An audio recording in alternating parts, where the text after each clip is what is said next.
పరిశుద్ధుడు పరిశుద్ధుడు పరిశుద్ధుడు అయిన తండ్రి, స్తుతి వందనములు స్తోత్రములు. ఆయన కృప యుగ యుగములు నిలుచును. ఆయన నీతి వారికి పిల్ల పిల్ల తరమున నిలుచును.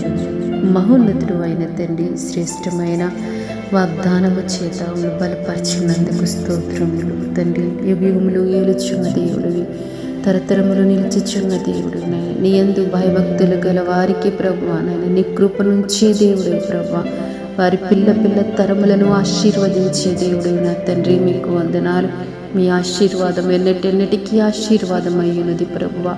దేవా, మీ యొక్క ఆశీర్వాదము మాకు సంతోషం సమాధానం ఇచ్చేదయ్యున్నది ప్రభువా నాయన తండ్రి. మీ ఆశీర్వాదము శాశ్వత జీవమునిచ్చును నా తండ్రి. మీకు వందనాలు. మీ ఆశీర్వాదము ప్రభువా నేను శాశ్వతమైన కృపనిచ్చును నా తండ్రి. మీకు స్తోత్రములు తండ్రి. నీ యందు భయము భక్తి గలవారిని ప్రభువా, నీ కట్టడలను అనుసరించి నడుచుకుని వారిని ప్రభువా నా తండ్రి మీరు అధికముగా ఆశీర్వదించే దేవుడు అయి ఉన్నావు తండ్రి.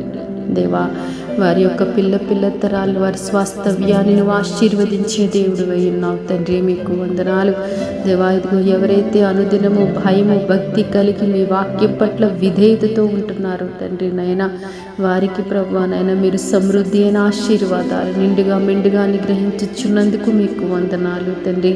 మిమ్మల్ని కలిగిన వారు తండ్రి దయతో జ్ఞాపకం చేసుకోండి నాయన. వారి పిల్లల్ని మీరు ఆశీర్వదించండి ప్రభువా. వారి కుటుంబాల్లో శాంతిని సమాధాన క్షేమం దయచేయండి నాయన. వారు అడిగిన దానికంటే గొప్ప కార్యాలు జరిగించమని క్రీస్తు ప్రభు పేరిట ప్రార్థిస్తున్నాం తండ్రి. ఆమేన్.